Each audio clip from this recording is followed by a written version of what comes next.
Another date that keeps coming back all the time in history is September the 11th, also called 9/11, or like the promulgation of the Weimar Constitution of September the 11th, 1919, after the abdication of the German monarchy.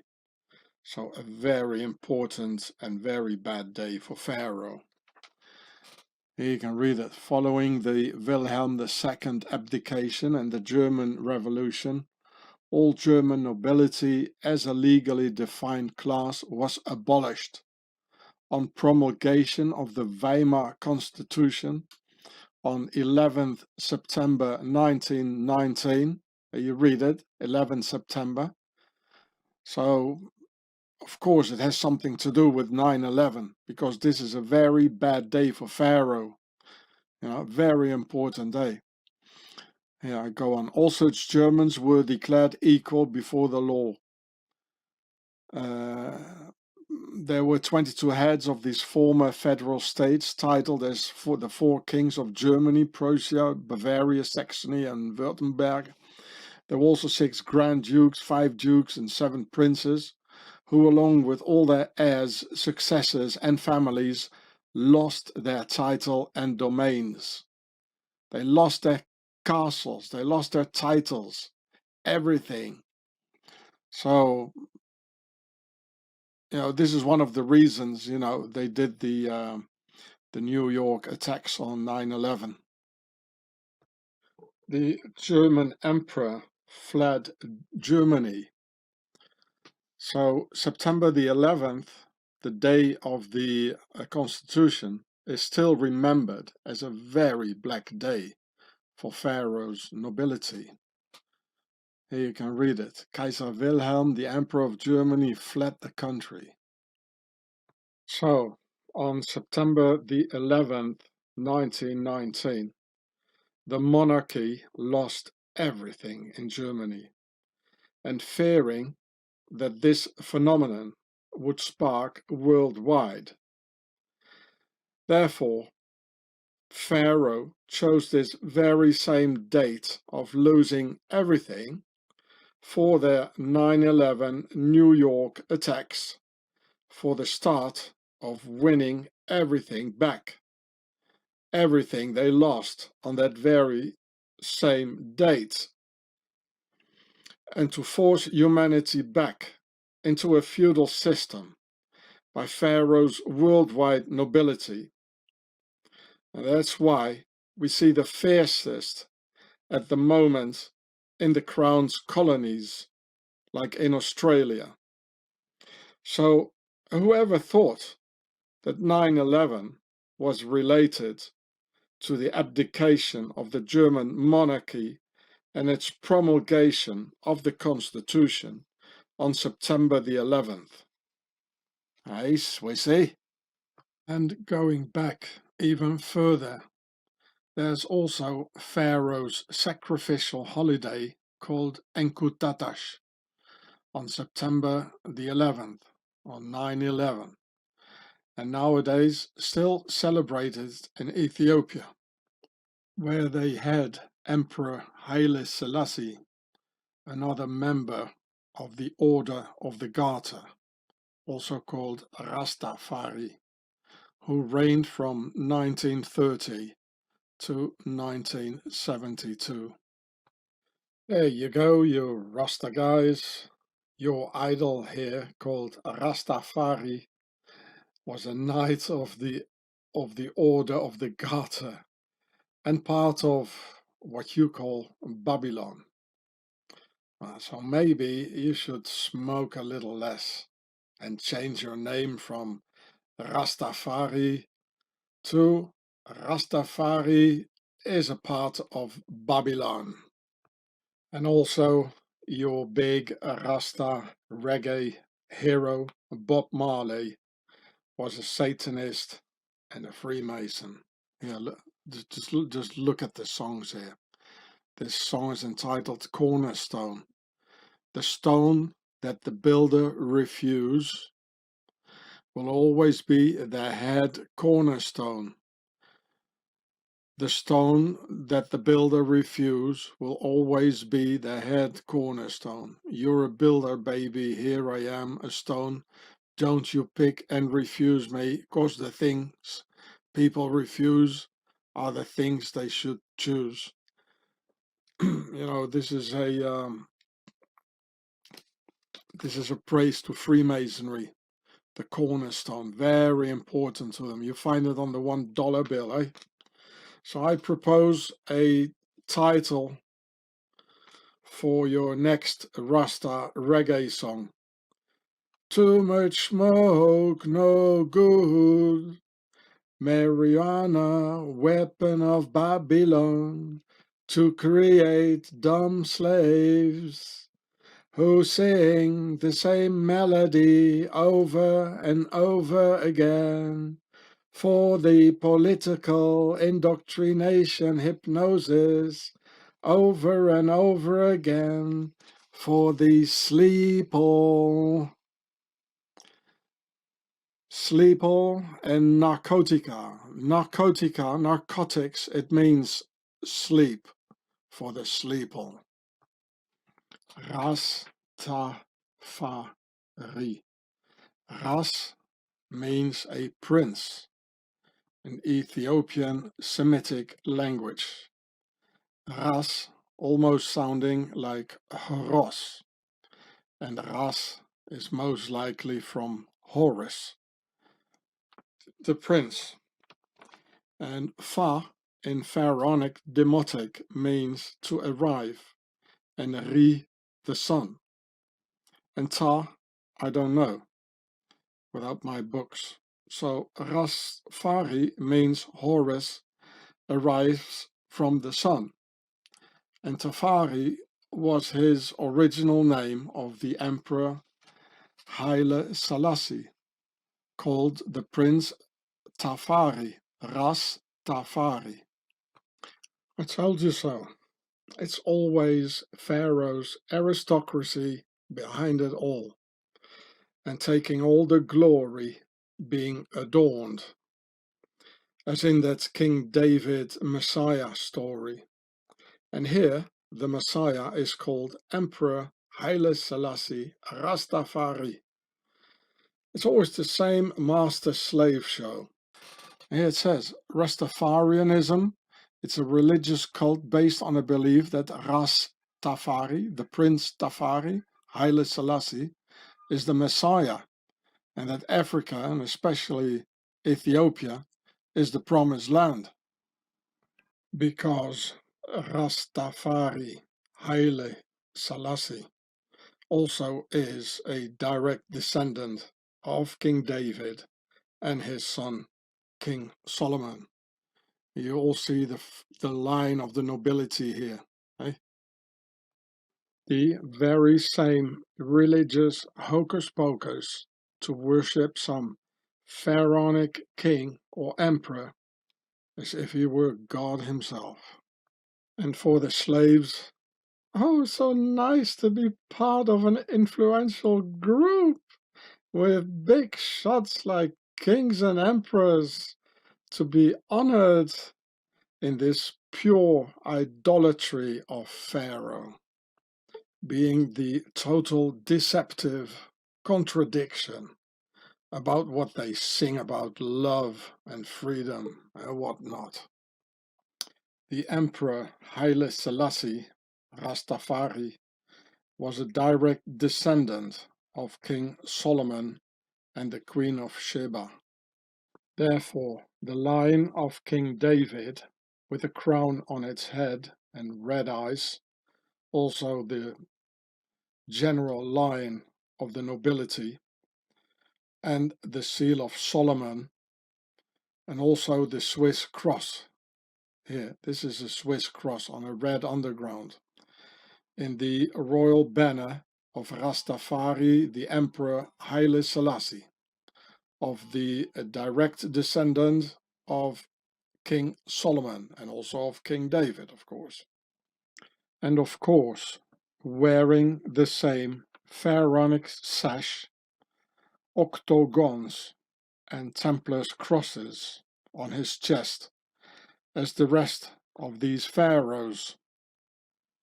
Now look, there's the octagon, a Templar's cross, here's the sash,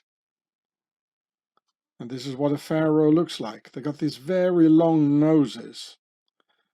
Also the European kings do have that. Go and have a look. So when a descendant of King David and King Solomon is wearing a whole bunch of octagons, Templars crosses, and pharaonic sashes on his chest, then what are King Solomon and King David? Well, pharaohs, of course, also called the Erev Rav, just as the rest of this worldwide nobility. Yeah, look, here's a picture of the French president Valéry Giscard d'Estaing in the 70s with his ancestor Ramesses the Great, Ramesses II, whom he had come to France and who was the mummy, of course, and at the airport of Bourget, a military airport next to Paris, the mummy was received with military honors by the Republican Guard, and I already gave you the pictures on, I think it was on my channel, Gure. And I went filming his castle this year. I made a video about this a couple of weeks back. And he was this French president and the friend of the emperor, the African emperor. Well, he was living in a real castle and of a line of real French kings, and so was his wife. Well, you can see the resemblance. It's exactly the same lineage. There's no doubt. Here, look, this is a funny French comparison. The mummy of Ramses II. It gives $3 million by the tourist a year in Egypt. And ours cost us 2.5 million euros a year. So the actual president cost about the same price as the ancestor, you know. I'll let you look at this one in silence. It's the voice of the mummy talking to you. The return of the mummy. So here's the whole deal in Wikipedia about Haile Selassie, the emperor, and he was a member of the Solomonic dynasty.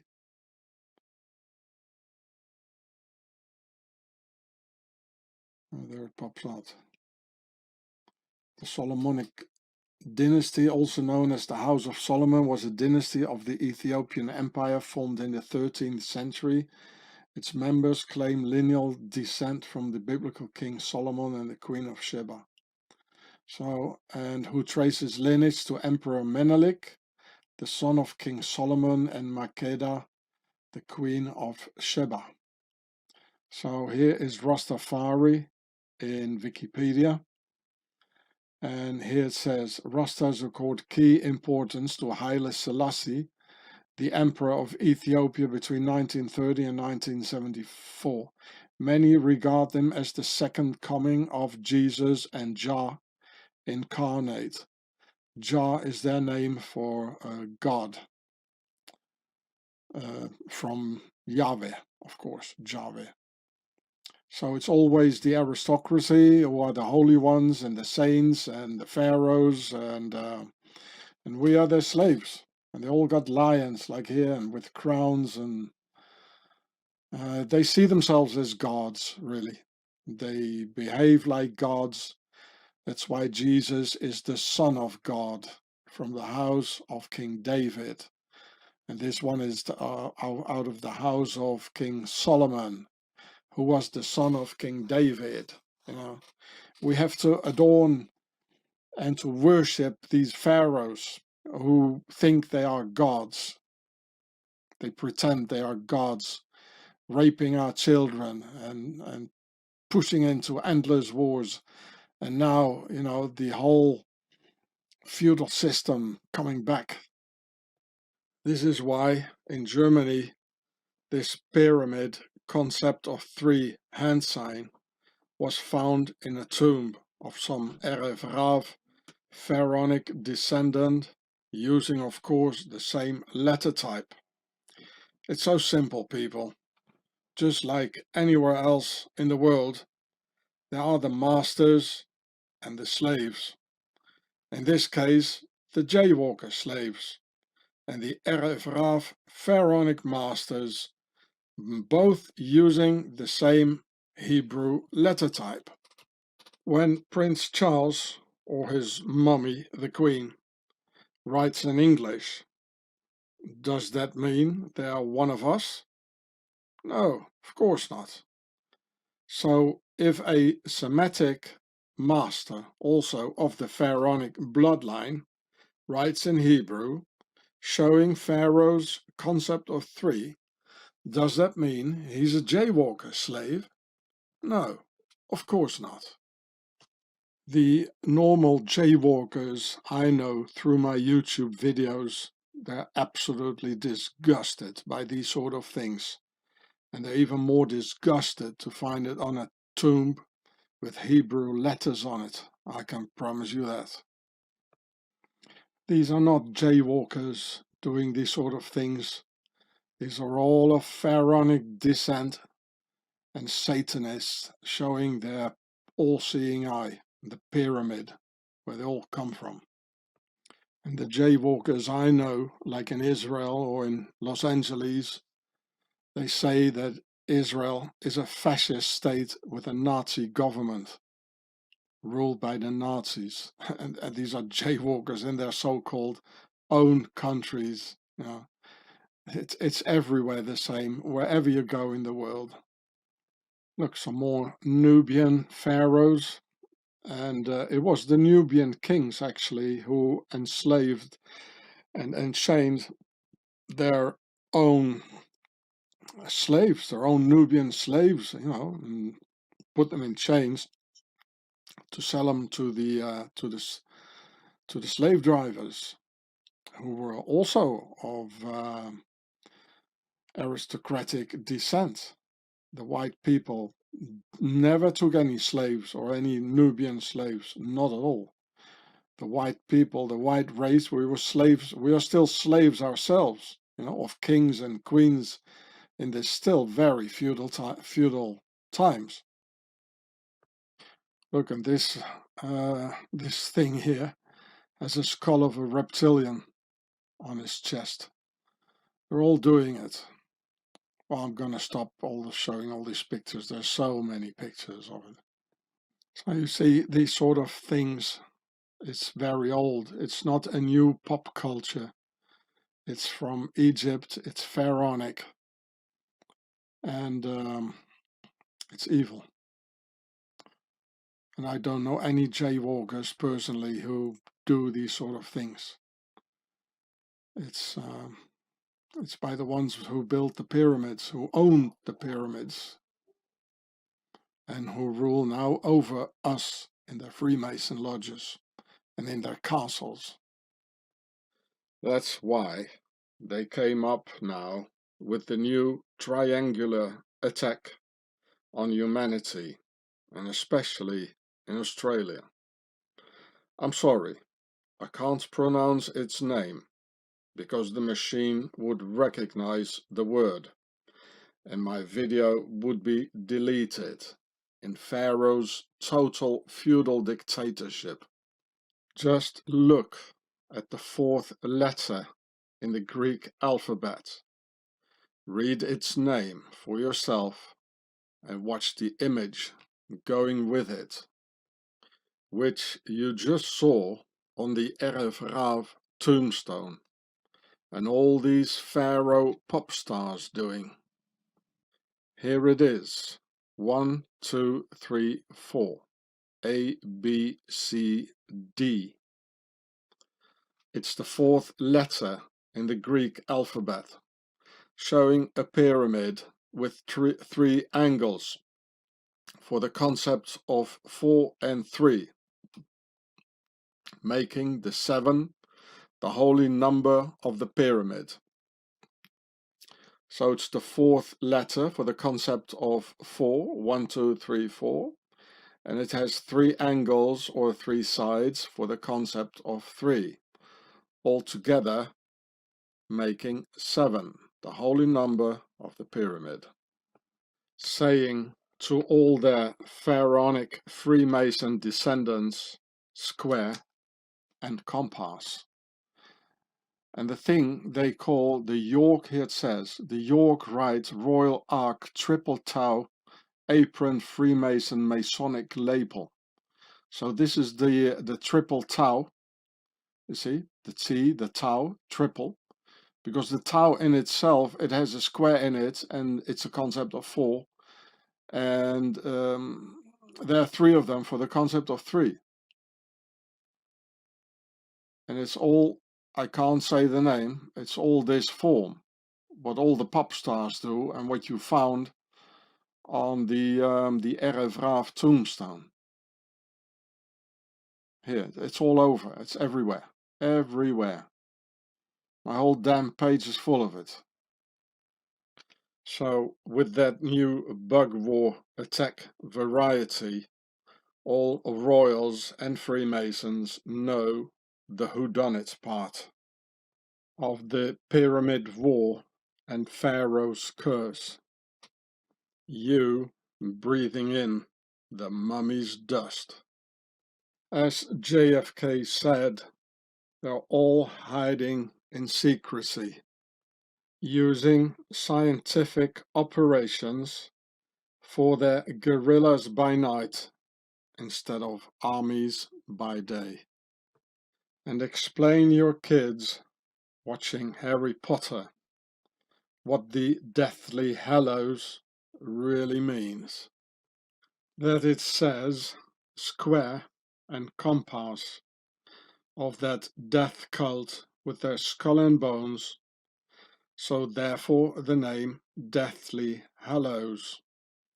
And that all of them show the Deathly Hallows, meaning your death.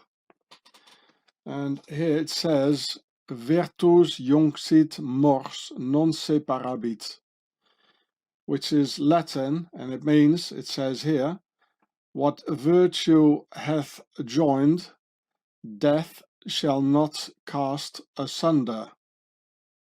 A phrase this secret organization has stolen out of the Bible, where the original phrase was, therefore, what God hath joined together, let not man put asunder.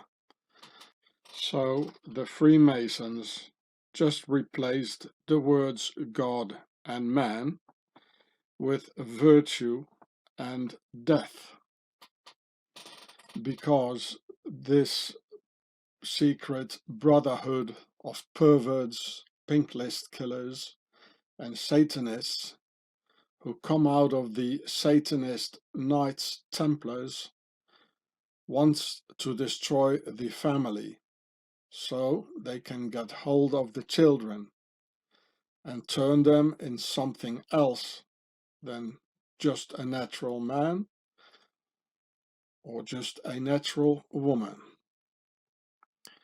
Hello, it says, hello means a saint or holy person. It says a saint or holy person. And deathly means causing death, like Pharaoh holding humanity in a deathly grasp. It says deathly, it means relating to or causing death. Eh? So YouTube, where are you now with your protective child service, and you can't, you can't show any children, and, just another pretext to take off videos. But with Harry Potter, you have no problem, eh? So all these things like causing death, and is that any problem with the Harry Potter for our children, eh? Is that not a problem, YouTube? Do you hear me? The holy man and his deathly ways, as in deathly hallows, is the one being honored in a Freemason lodge the all-seeing eye of the Horus Matrix. Well, you can all see the all-seeing eye here, can't you now? It's staring right at you. Here it says HP, which is not a computer, but it means Harry Potter. Here's the all-seeing eye, and the concept of three. Eh? And it looks like a snake's eye, like the one Pharaoh is having on his head, like at the mask of Tutankhamun. It's a snake's eye, the eye of a reptile. Go on, you go buy that lovely t-shirt for your child, or even more appropriate, a hoodie like this. It's the same anywhere in the world, people. And the jaywalkers make no exception. They are slaves and pharaonic masters. And the jaywalkers, together with the Nubians, were the first slaves of Pharaoh. Only some of the jaywalker women made it into Pharaoh's court because of the beautiful jaywalker chicks Pharaoh digged. This is the same story, the same thing going on, as today's aristocracy, Prince Philip and all the womanizers, the royal womanizers, and well, they're still doing the same thing, or just like King David, another womanizer, another pharaoh, same thing still going on today and throughout history. Now look, Ramses the second, in fact, had over 200 wives. It's the same thing. King David, the pharaohs, Prince Andrew, the whole lot of them, eh? And the harems of Egyptian pharaohs were heavily dependent on the pharaoh himself and how prosperous Egypt was during his reign. The pharaoh Amenhotep III, for example, had many wives, including many foreign wives, and potentially many hundreds of women in his harem. And Ramses II, that was the guy I just showed you, the mummy. He looked exactly like the French president, his descendant. And Amenhotep was specially known for strengthening Egypt not through conquest, but through diplomacy. His plan was simple. Since he had a surplus of gold and wanted to play nice with the rulers of various other super civilizations of the time, he would essentially trade various foreign leaders gold in exchange for their daughters, hand in marriage. These foreign princesses did not come to him alone, however. They each came with retinues of chamber maidens, female servants, and ladies in waiting, who would eventually serve as members of Amenhotep III's harem. Well, etc., etc. Yeah, another 370. Oh, I go on. Yeah, the first example of this was known from commemorative stone scarabs that spoke of his engagement to a foreign princess named Gilukepe, who brought with her 317 women. What a big party, eh? One for each day in the year. Amenhotep III married countless other foreign women, so it can be assumed that these other young girls brought at least many dozens of female servants with them.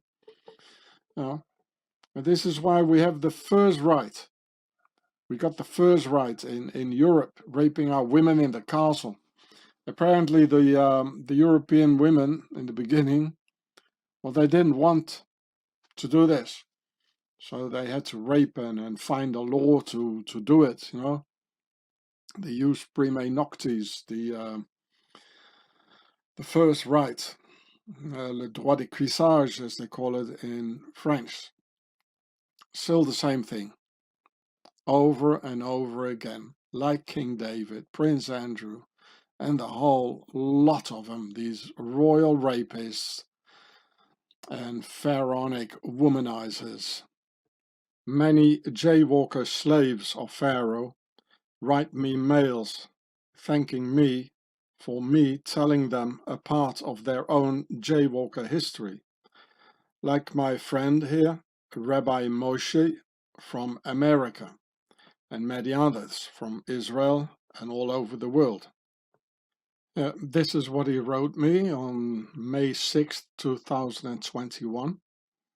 And I'm very proud of this, that an intelligent man like Rabbi Moshe Perry, that he wrote me this.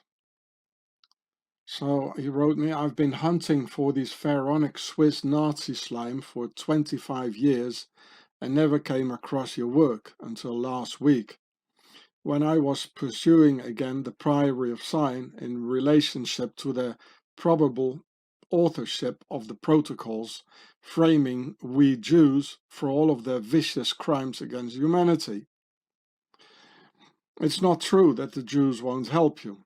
I'm an Orthodox rabbi in Los Angeles and I will help you.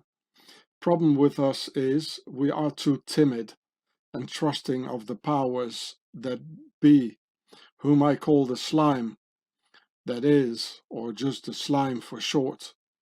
We just don't know any of this. We believe the lie that all conspiracies are hoaxes, shams, and sheer lunacy.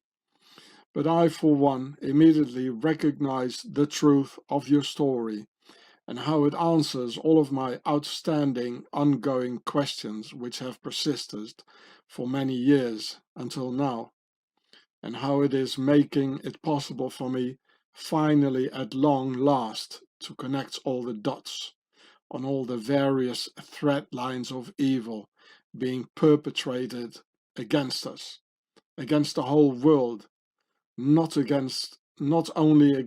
just against we Jews for the past 2,000 years.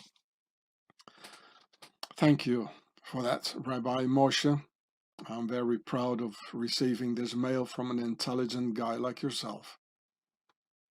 People, I tell you, the jaywalkers, in spite of their numerous holy books, don't know everything about their own history, just like all the other slave peoples of this earth, by the way.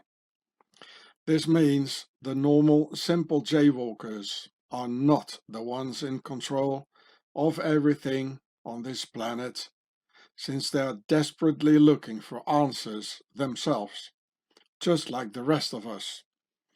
As it should become evidently clear out of this next mail of Rabbi Moshe Perry from the US, that the jaywalkers are not the masters of the world, as Nazi Templars and Muslims try to convince us into.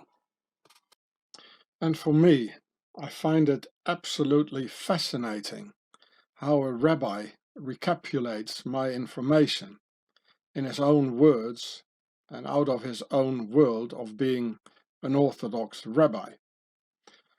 Well, maybe Sean Hross will end up too in one of those impressive looking thick jaywalker books, hey? So I'll read it out for you.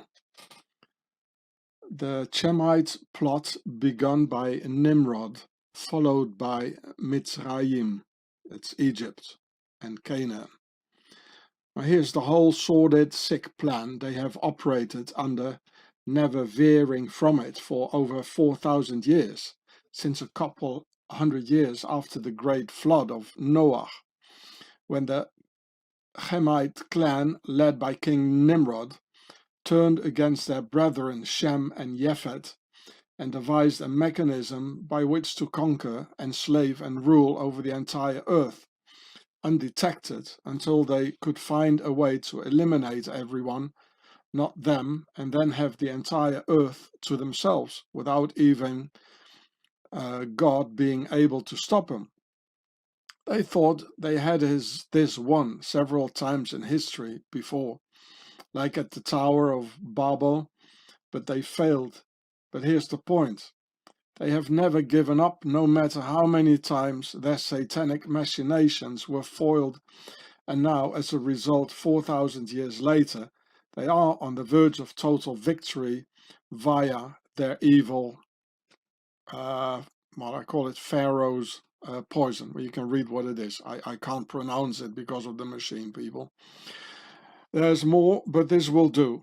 This tract in this video reads similar to the protocols of the Elders of Zion, who my good friend Dr. Sean Hross has proven was written by the Priory of Sion in Switzerland, in the town of Sion.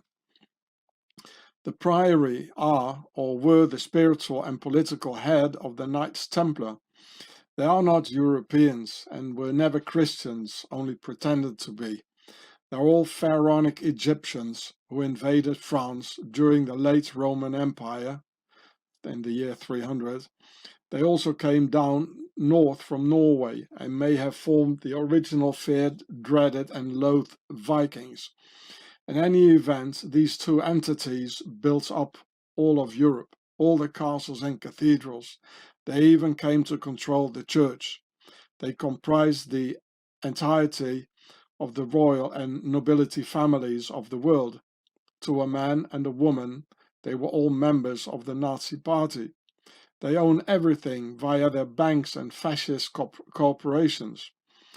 Before the jig was up in France, they secretly slipped away and established themselves in Switzerland, took the place over and declared a state in August of 1291. They have ruled from there ever since, and they are now about to close down and effectively end human history as we know it, unless we find a way to stop them. Truth out. Rabbi Moshe Perry, Los Angeles, America. Thanks, bro. Fascinating. And well, Rabbi Moshe doesn't even know that I'm quoting his mail here in my video here, so I hope he likes it. I hope he's not against it, but I guess he's not. He's a good guy. And you can see, you know, the jaywalkers too, they're desperately looking for answers, because the moment in time in human history is sort of desperate. So we should all team up together and forget the old quarrels now. The jaywalker diaspora did not happen because some invisible entity in the sky said, "You jaywalkers were disobedient to me, and you must go now." No, not at all. The answer is far more simpler. The Romans, 2000 years ago, were genociding the jaywalkers, just as those Romans did with the Europeans.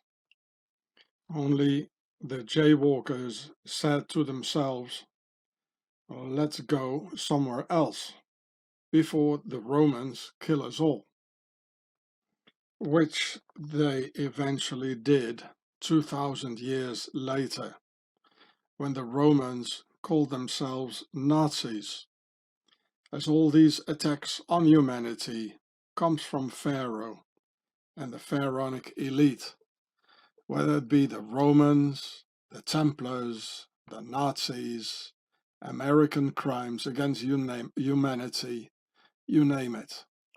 So all of a sudden, the pharaonic elite of the Roman province of Judea had no more slaves, as the jaywalker slaves had all hit the road, either going to Spain, the Sephardic ones, to Eastern Europe and Germany, the Ashkenazi ones, or going to other places in the Middle East, the Mizrahim ones. So here you can see it. It all started like in this area, you know, in this era, sorry, in the 1st century, when Jerusalem was attacked by the Romans in the year 70.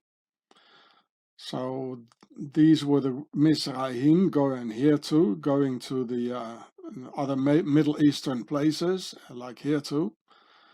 These probably are the Ashkenazi going to the east, and these the Sephardic ones going to Spain, and all this. So in fact the name jaywalker is quite a good name, because they didn't want to walk where they were supposed to walk. So here you can read it one more time.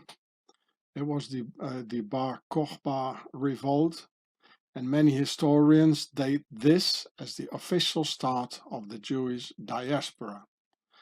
And they didn't come, to take over control over the Europeans as the Nazis and the Muslims say.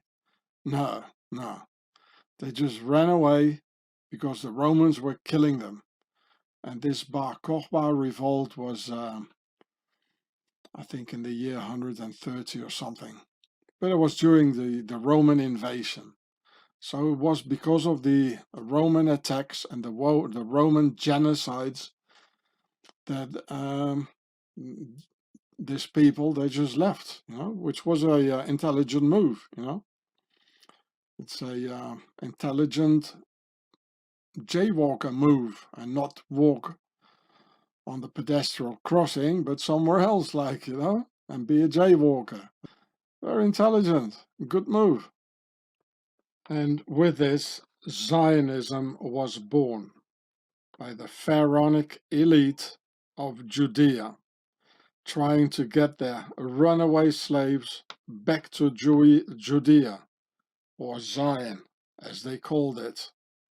So you see, the Nubians, who always claim having been enslaved by the white man, white man was enslaved himself.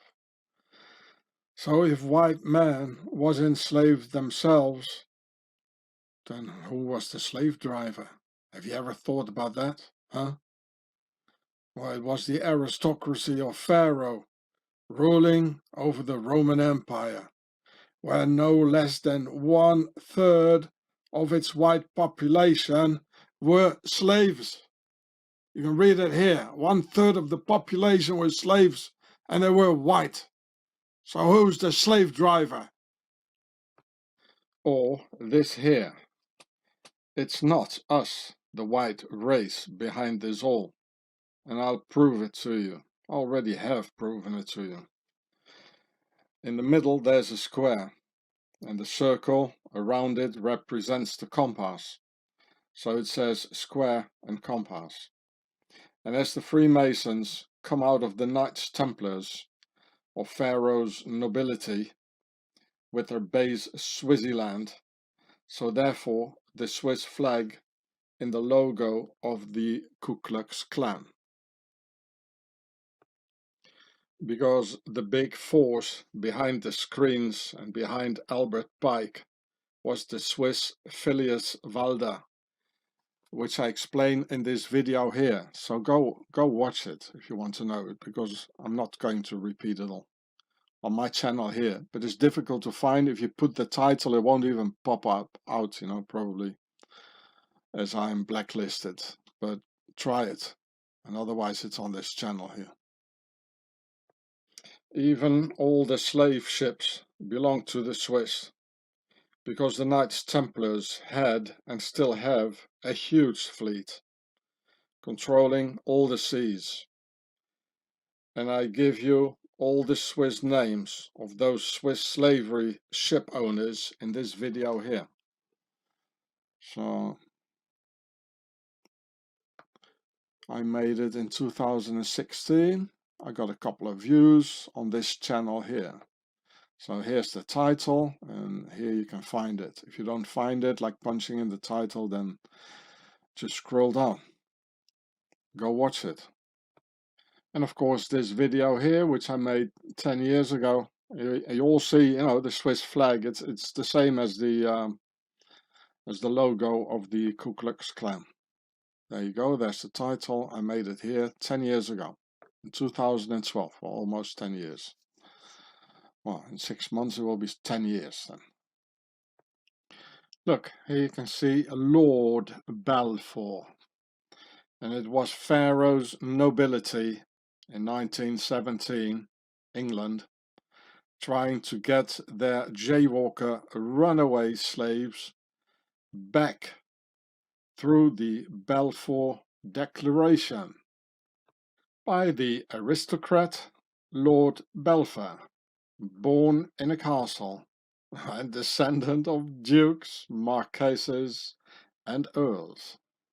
And when I tried to find back the list of members of the Order of the Garter and tried to find Lord Arthur Balfour in it, which I've seen, and I filmed it in my last video, The Nobility World Wars, well, very mysteriously, it wasn't there anymore.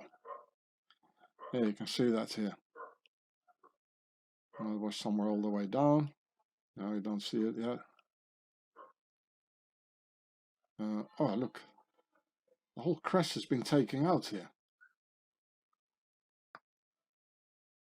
You know, here. The coat of arms of current knights and ladies of the Garter. I think this is where I watched it, where I found it. Oh no, here it was. Yeah, here it was. List of current knights and lady of the Garter. You know, it's gone. There's just a few left, no pictures, nothing. It was very complete. It's gone. Oh, they took it out, you know. Somebody took it out. And be careful, people. They're working on it to make my video disappear. The Nobility World Wars. So you better save it and put it in the ground and make copies because they're working on it. So I had to click on my last video and try to find it for you. So here at 2 hours and 43 minutes and 30 seconds, there he is, Arthur Balfour, number 865, and he became a member of the Order of the Garter in 1922. He even became the Prime Minister, the Earl of Balfour, you know, a pharaoh, yeah? So the Balfour Declaration was made by Pharaoh, and you have to think about it, you know? The jaywalkers, you know, they didn't have any say in this, you know, nothing at all, you know? Look here.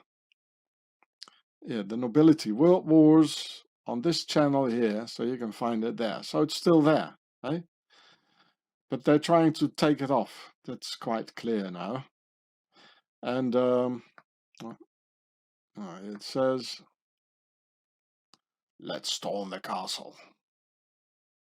So yeah, it's still here on this in this video, but they're trying to make it disappear. So you better save it for our descendants. Those bad things are coming up, people. You better save these things. I can't do it. You know, I continue to put my energy in making more videos. You have to do this. Copy it, spread it all over, like spread it like a peanut butter sandwich, or your ladies. Well, no, I'm not going to say that. So you spread it and hide it and save it because they're working on it.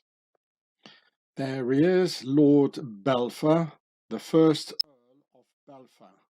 So he was a pharaoh, and that's very important. It is the aristocracy.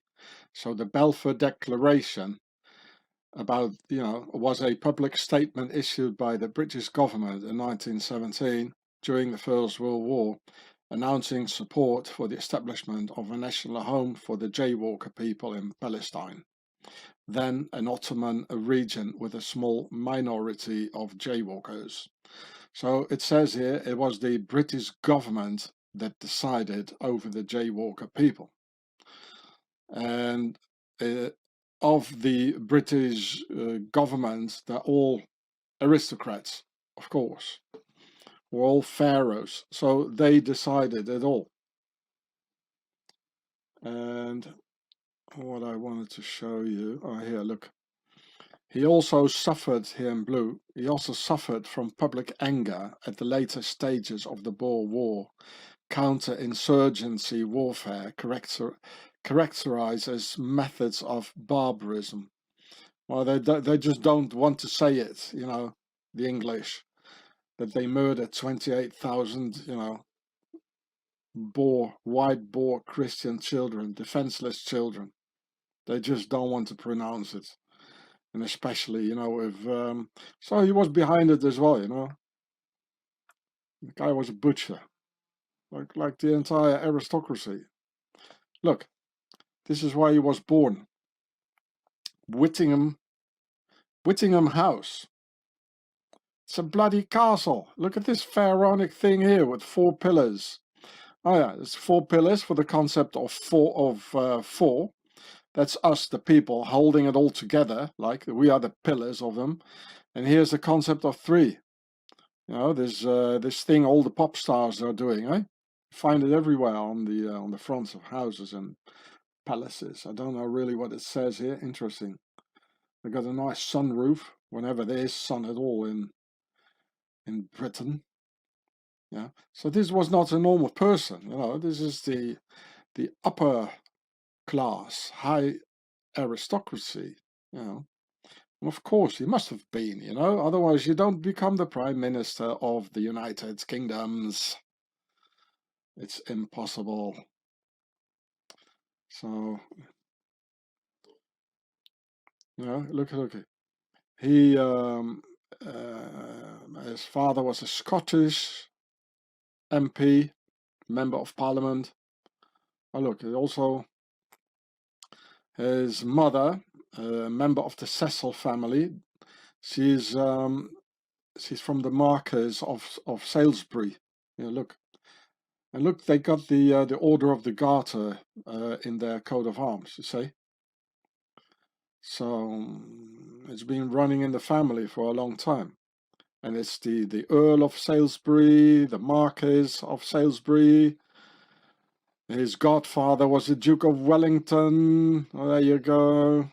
You know. So I don't see any jaywalkers here. Not even a Rothschild or Rothschild, as you guys call it. There's nothing to do with the child. Well, they want to get after our children, though. Okay. Now you can read it all yourself, but what I wanted to tell you or show you, you know, he did a lot of crimes against humanity all over. It's the British nobility, even against their own sort of British people. They were. It's all one crime against another. You know, one crime after another. Sorry. So here he's like the hero. He's the guy who founded Israel. Like, you know. Look, I want to show you his personal coat of arms with the.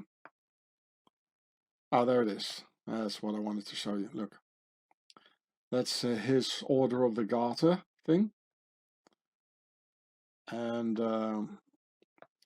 here, this thing is a square, the black thing. It's 90 degrees, you see, because here it forms another square here with 1, 2, 3, 4, a real square, 4 sort of bubbles here.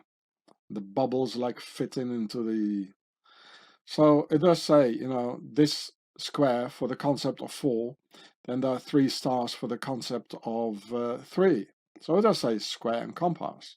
And of course it says square and compass, because if you're part of the Oniswaki Malipans, the Order of the Garter, you must be a Freemason. You know, it's not possible otherwise. And then there are 3 sort of, what is it, a ferret. And this is red, of course, for the Old World's Order, where they all come from. And this is probably the coat of this animal. It's a ferret, isn't it? Let's have a look if it's a ferret or not. So it was an Order of the Garter, and that's what it all has to do with, you know. The pharaohs wanted to have their jaywalker slaves back, you know. And Rothschild, you know, Baron the Rothschild, it all pals with the British nobility. Well, you know, is the jaywalker nobility, who are not jaywalkers. They all are pharaohs, but let's call it jaywalker nobility, just as we have English nobility or French nobility or German nobility. Rothschild you know, he wanted to have his slaves and rule over their slaves, you know, in where they come from, you know, from Zion. So this is the whole reason for Zionism. It's Pharaoh who wanted to run away wetback slaves back, you know, who were quite smart, you know, to just run away. Very smart. So a ferret, eh? 3 ferrets here. Well, let's have a look. A ferret, a ferret, a ferret, a ferret. Well, yeah, it's a ferret. It looks like a ferret. Total ferret, eh?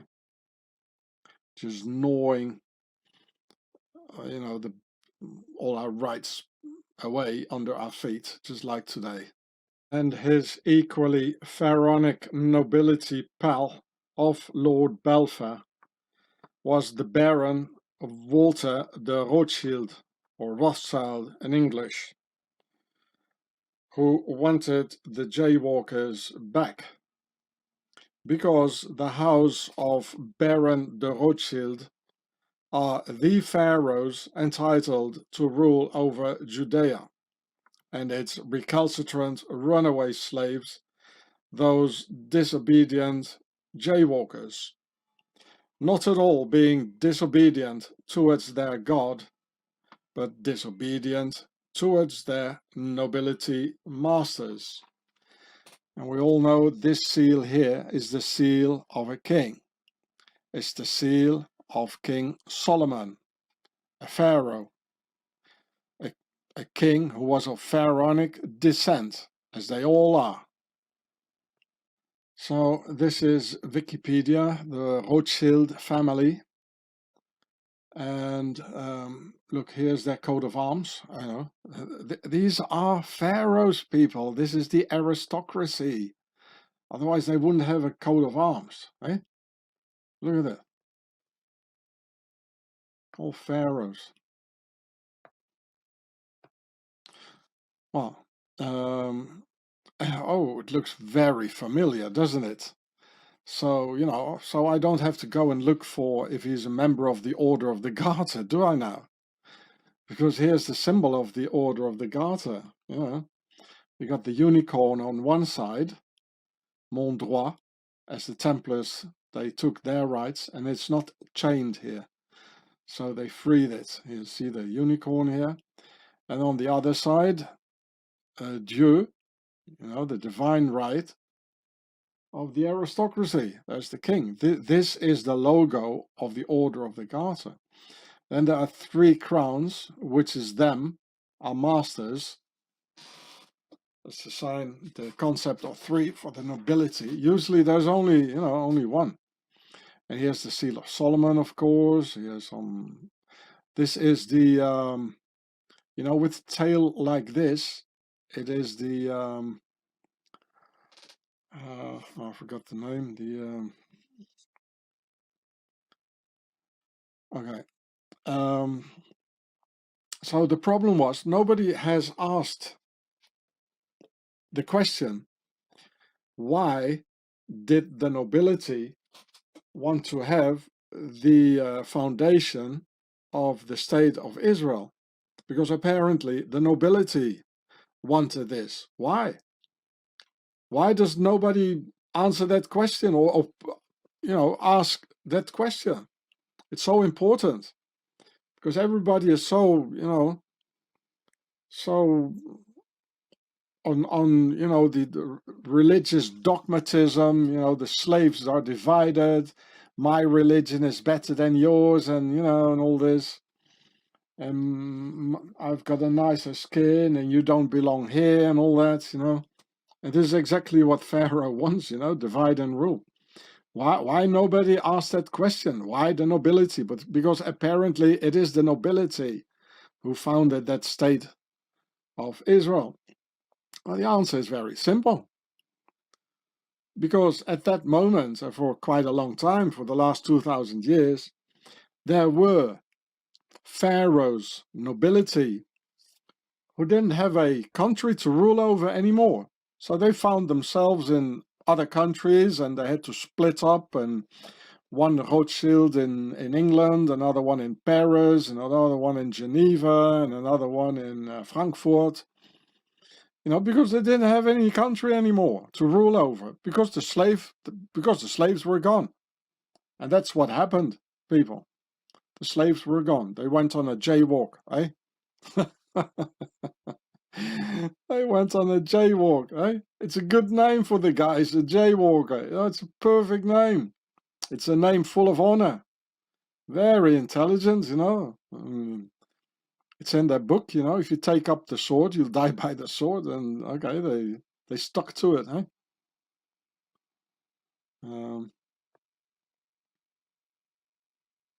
So let's not call it the diaspora anymore, but rather something like jaywalkers went on a jaywalk, not wanting to cross the Roman pedestrian zebra crossing. And nowadays, you know, which you can see here, nowadays people have a camping car and LED lamps. But in the old days, it looked like this, taking candles with them to see in the dark. Here you see, none of them wants to stand on the zebra, like, I did it my way. And here, after the ferret here, and the Lord Walter de Rothschild, Baron de Rothschild, the second author, and this is the first author, there's also the third author of the Balfour Declaration. Here it says, Leo Amery. So, also the first Lord of the Admiralty, Leopold Amery, was entitled to rule over Judea, then called Palestine. Leo Amery bears the name America in Demotic, A for big or pregnant, Me for pyramid, and Re for the sun, meaning in Pharaonic the reincarnation of the big pyramid of the sun. Yeah, A, Me, Ri, like in America. Look, and Leo Amery, they're all a bunch of pharaohs. He wrote a book, My Political Life, in a octagon. There's nothing by coincidence, people. All your accidentalists, who don't believe in conspiracies, who don't like conspiracy theorists, well, I call you accidentalists. So it means his political life was being led by the octagon. That's why he puts an octagon around it. And underneath here it says the unforgiving years. Well, you can't read it, but I promise you that's what it says. So they're all into secret societies. You don't know anything about it. The hidden hand, it's all secret. You know, that's you don't know what's going on. It's all based upon a lie, which is their first weapon. So his political life was completely led by the octagon of the Knights Templars, and he was in the army. He was the first Lord of the Admiralty, octagon, the Admiralty. And the fourth author of the Balfour Declaration was Viscount Alfred Milner. All four of them of Pharaoh's nobility, splitting up the world amongst themselves, as if it were a game of Monopoly. Only problem, how do we bring the wetbacks back, those jaywalker runaway slaves?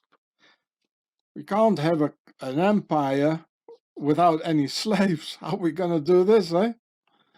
So you see a Viscount, and apparently he was also a Baron. I don't know how they do it, being a Baron and a Viscount. And I guess some other people don't like him very much either. It says here, Demon Chief of the 7 Deadly Sins.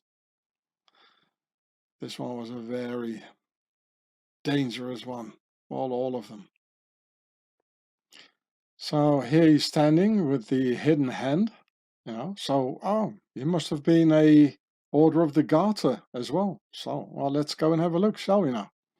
He's in South Africa, you know, killing, murdering 28,000 innocent, white, Christian, South African children.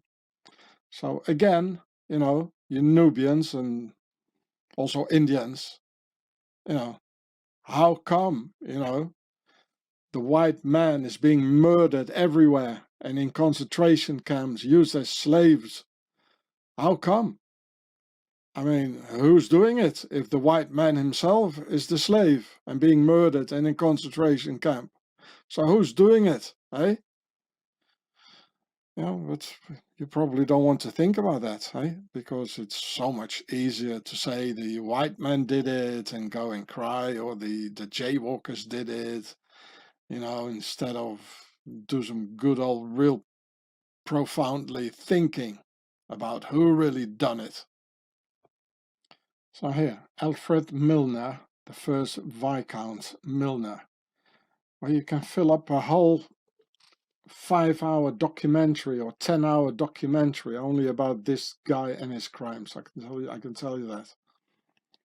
He also has ancestry from the Grand Duchy of Hesse, who were all in the Nazis, as I've shown you in the other film. The Royal House of Hesse. You know, probably also Rudolf Hess, part of that. Eh? It's not known, but look, he was in Southern Africa. Well, all the crimes he did there. Eh? Ah, there it is. Look, well, that's what I was looking for. Let's have a look. There we go. So, see, Order of the Garter, Oniswaki Malipans. So that's why he's keeping his hand under his jacket, as we just saw before. So this is, of course, a pyramid. You know, probably the capstone in gold. It is gold. With a deer and a capstone. Well, how does that fit together? Or maybe this is the square. And here you got the compass, you know, like it should be a bit higher. What these things here, I have not a clue. Weird things. There are 7 of these things, the holy number of the pyramid, which is the concept of 3 and 4. So it does say in a way, square and compass. And here it says also,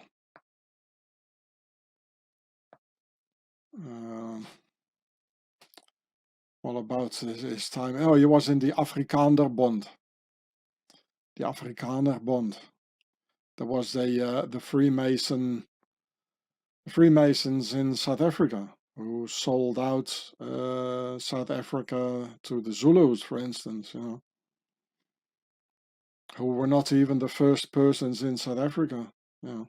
But okay, that's also another story. I already explained that in a couple of videos on my older channels, which they took away.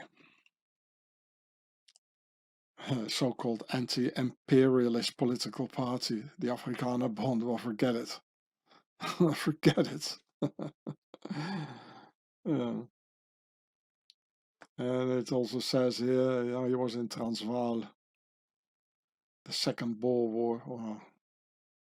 All the crimes this guy did, eh? Mm. Oh, after the war, he became a businessman here in South Africa. You know, he had some good contacts with Cecil Rhodes and all that. Rhodesia.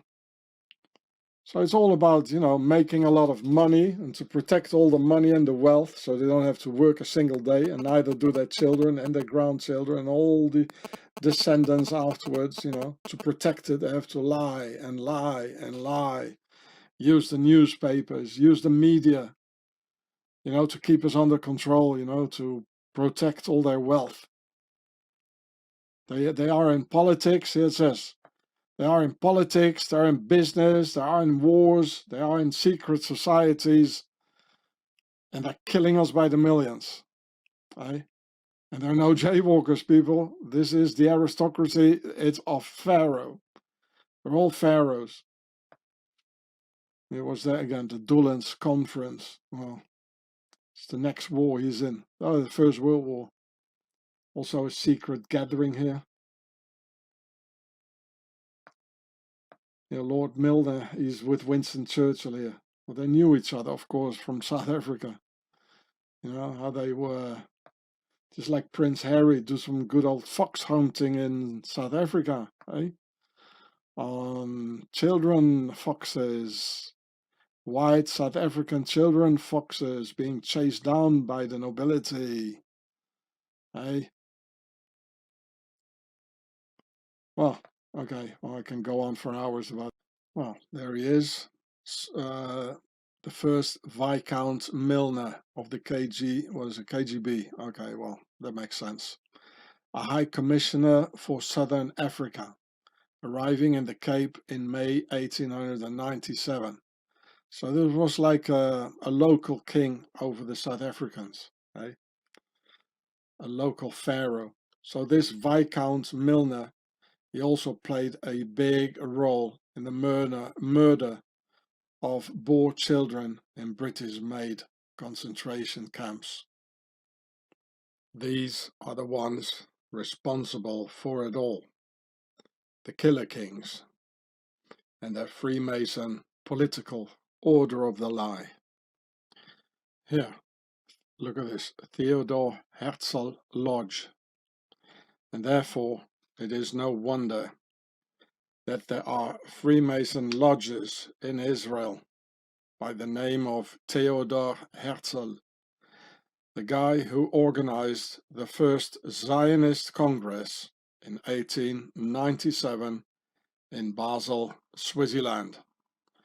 Only 20 years, and I repeat, only 20 years before the Balfour Declaration.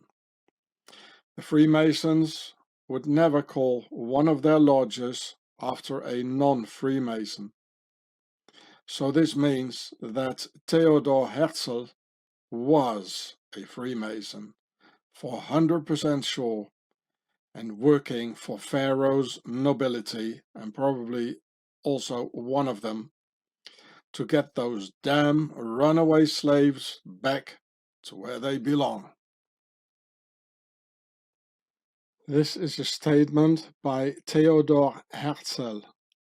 If whole branches of jaywalkers must be destroyed, it is worth it, as long as a jaywalker state in Palestine is created. So this cold-hearted statement of the Freemason Theodor Herzl can be interpreted in two ways. But as Zionism was too big an organization organized by the British high nobility, it must therefore be assumed that it's a cold-hearted statement by that part of Pharaoh's nobility who were lawfully entitled to own and rule over that chunk of the world where the original slaves had left, and for which political endeavor the death of a few jaywalker slaves is just some collateral damage in the eyes of Pharaoh's geopolitical monopoly. So finally, in 1948, the British nobility founded the State of Israel, as they finally had their runaway slaves back. Or does anyone here believes that the all-powerful British Empire, ruled by Pharaoh's nobility, just gave Palestine away to them jaywalkers, just like that, and all for free, in 1948? And in the end, the whole thing got covered up by a layer of religious hocus-pocus with a magical Freemason wand, like in a Harry Potter film, that the invisible entity in the sky made it all happen. My question is, then why going through all these troubles to make it all happen? If Harry Potter's magic wand could have done the trick right away. So the foundation of Israel was man-made, or rather Pharaoh-made, with their lions, their crowns, and their castles. Here you can see a British Palestinian passport with a Templar cross and the unicorn, the Order of the Garter, the lion, and the crown. So it's quite clear through this passport that the crown, Pharaoh, the nobility, and the Order of the Garter with their Freemasons were ruling over Palestine, and they are still ruling over Israel today. And just as in Australia now, with all the crimes against the people going on by the servants of the crown in their worldwide blue army uniforms, also in Palestine there was this blue worldwide army, the British Palestine Police Association, under the Order of the Garter here in blue. This represents the Order of the Garter from 1920 to 1948, and it says a job well done. A job well done, terrorizing the people over the whole bloody world. And we can see it happening today, eh? A job well done. So here it says, from 1917 to 1948, going deeper with Britain in Palestine. Oh, that's what I just did. I went deeper with Britain in Palestine. And don't be so stubborn with each other, you know. These are the masters, and they're not the white race either. It's Pharaoh. Wake up, people. Mystical happenings exist, though. Like when I received the name Gure as the name of my channel here, which was the name of my channel I made 10 years ago, and which got deleted like 5 years ago, which happened in a French castle, and coming out of the void with absolutely nobody around, for which during the 30 years ago when it happened, I have found no other historical reference other than in the name of Giora, of Simon Bar Giora, exactly like Gure, the name of my channel, who apparently was a Gentile and led the jaywalkers into the first anti-Roman uprising in the year 70. So here you can see it, Giora. It's like Gure, Giora, Gure. I've never found any other word in these last 30 years since it happened so similar than this one. So here you find him in Rome, here, Simone di Giora, on a stone plate in Rome, where they have a lot of all the slaves, all the slave uprisings of of all the peoples who wanted to free themselves of the Romans, where they got murdered in Rome. They got, you know, tortured and dragged in the streets, you know. And here it says decapitato, decapitated. And he stands together with Vercingetorix, also decapitato. And Vercingetorix in the year 49 before Christ, and Di Giora in 70 after Christ, in the year 70. And Vercingetorix was the leader of the Gauls in France, in nowadays France.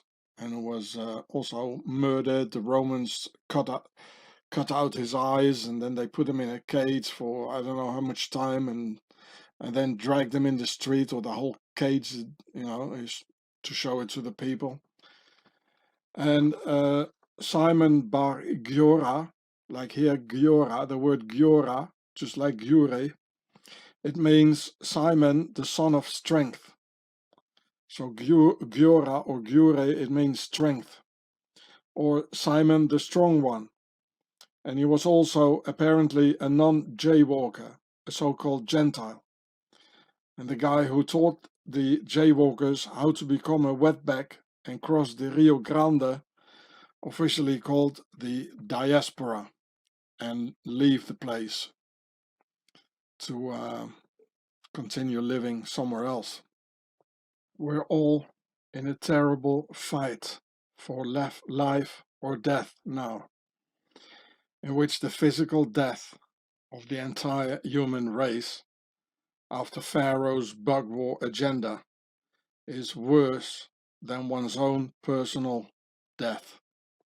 So don't be afraid to do what you need to do to save our children from these lying creatures, because there are so many testimonies now in the internet about life after death, like this fantastic Netflix documentary called Surviving Death, and many other documentaries on the subject, which existed vividly in the belief system of the ancients, taken away from us by these Romans. So we all believe Pharaoh's hopelessly useless 10 Commandments now, and absolutely useless in this nasty situation we're in today. The biggest reward after is only for the brave at heart, who withstood the tyranny in total engagement towards the enemy